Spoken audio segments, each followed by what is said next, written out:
My name is Jan Keogh. I am a supervisor for North Star Township, which is north of Duluth. But I'm representing 7 townships that have come together in the Cloquet Valley Internet Initiative to try to promote broadband for our townships. I want to echo what Mark said, and that there's a big challenge to rural areas to attract true broadband, especially at the standard the state has set. We're all rural townships. St. Louis County is quite understandably not. Can you speak up a little bit? Okay. Why don't you come down the middle here a little bit? Don't worry if your back is to the first 4 or 5 people. Come on down the middle. Okay. Well, we're rural townships north of Duluth, probably about 20 miles inland from Lake Superior. And we're part of St. Louis County. St. Louis County is understandably not interested in investing in broadband because the cities in St. Louis County, Duluth, the range cities, Hermantown, have pretty good internet, and they're well embedded in the providers. Ely, up in the north part of our county, is going to be getting fiber optic from the Lake County fiber optic project. So we're a group of townships that's sort of in a donut hole, where there's fiber projects going on all around us, but there's absolutely no plans now to expand in our area.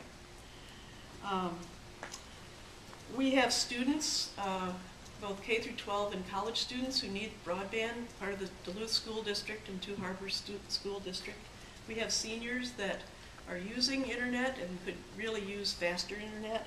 We have doctors, lawyers, university professors that are trying to teach online. Many small businesses largely working out of their homes because our townships don't really have any anchor organizations like hospitals, libraries, major businesses. Our fire departments don't have good internet to the point that they can do training online in all these townships. We've been operating for about 1.5 years. We conducted our own grassroots survey with the help of Landon Foundation to put a Survey Monkey tool together. So we have a sense of the market out there, and it's very robust. Something like 85% of the respondents would pay for better broadband, and there was about an 87% dissatisfaction level with our current providers.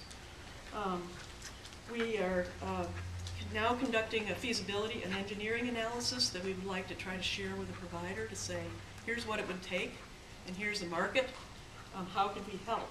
So I kind of feel like rural townships like ours, and I think we're not uncommon in Minnesota, are kind of falling through the cracks. I've been watching the task force process go forward and seeing some of the minutes. So far I haven't heard much about township government and township level activities.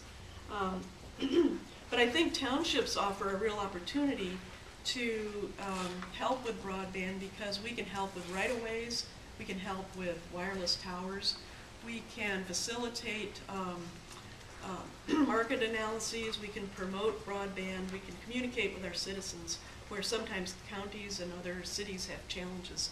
So all I'd like to say is please don't forget the townships, especially those that don't have a county that's trying to facilitate broadband internet.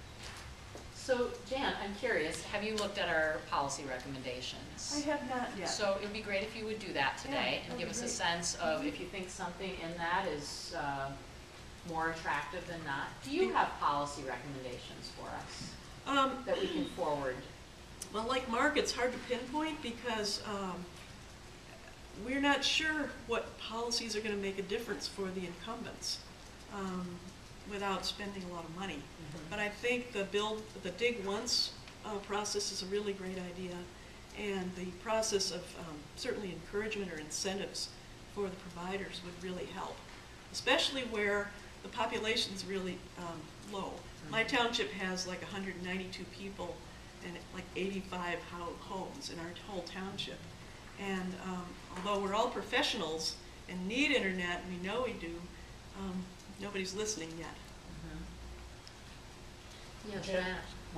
Are you excluded from the middle mile through the Northeast Service Co-op because of geography, or because there's no, like you said, anchor sort of tenant in your townships? both of those. Yeah.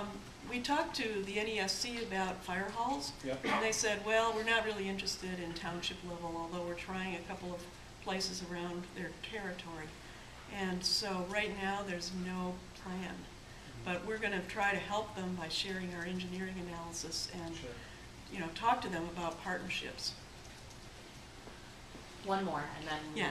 we have about 3 more people. You have someone behind you that's got his Oh, hand yeah, raised you know what, I with a think we're question. gonna, you know what, We if can you don't talk mind, on the I on think the that, side. just to keep, Yeah. we'll allow this one, but it's better if we work through the task force members. So I'm gonna have you ask a question, but then going forward, the task force members, generally speaking, will do question asking, and you can have a further conversation with people offline of the task Yeah. force. Okay, So go ahead. if you'll indulge me, I have will. a comment, and I have a question. How about the question first? Okay, my question is, have you considered the revenue generating capabilities of the township in terms of assessment and using that tool to finance your extension of a fiber optic network? Well, you know, we're all trying to hold the line on the levy, and there's been a lot of trickle-down cost. So, and our levy for a township our size is not very large to begin with. And even if we were to raise it by 0.5%, it wouldn't raise much money per year. You know, I think that's a concern for townships because of our very small levy operations, especially the rural ones. And So there are certain things in that are much more attractive than others. Yeah. Thank you. Okay, we've got about